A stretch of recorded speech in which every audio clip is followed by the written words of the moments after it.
भाई सब कहे छथिन कि मारवा पाई पहिने कि पियौने चुकाई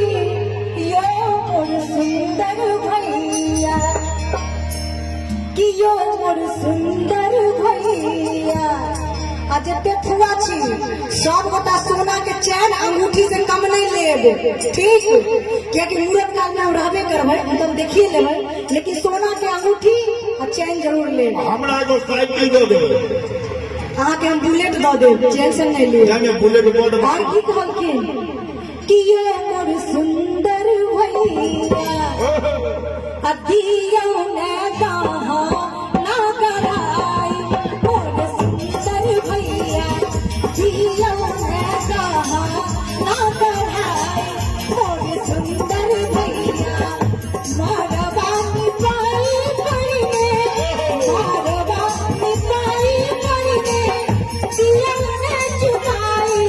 यो मोर सुंदर भैया दियो मोर सुंदर भैया दियो ने सोना माराई मोर सुंदर भैया दियो ने सोना माराई मोर सुंदर भैया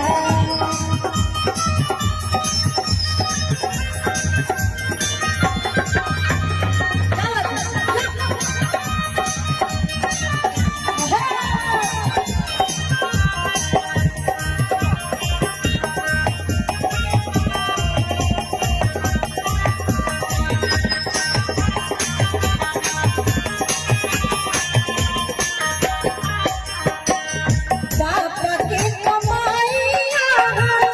रख रखाई यो मोर सुंदर चाचा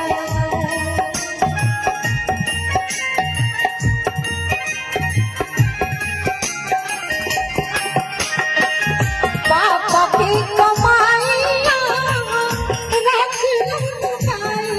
यो मोर सुंदर चाचा बापा के कमाइया रख रखाई यो मोर सुंदर चाचा फुआ सर अपन भाई से मांगथिन और कहथिन के ना कि पापा की कमाइया रख लुकाई यो मोर सुंदर चाचा अदियो ने आगू ठीक मेरे सुंदर चाचा दियो ने आगू ठीक मोर सुंदर चाचा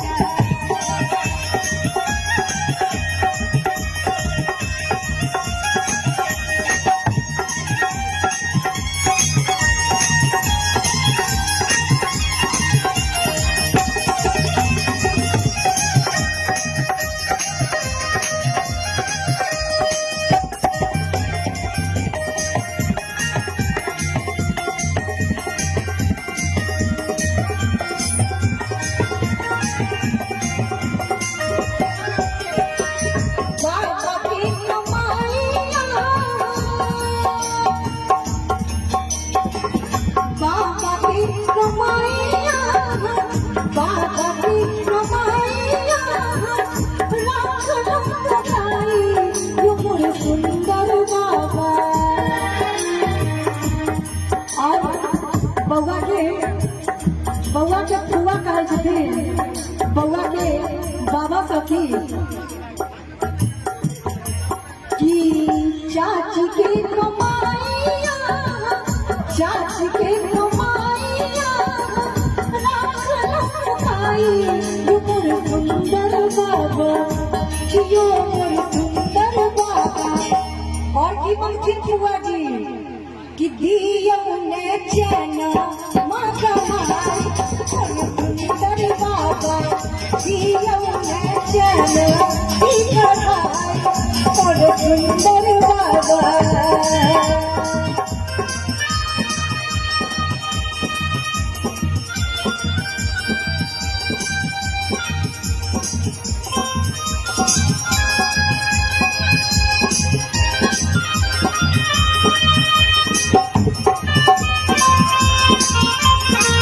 क्या बात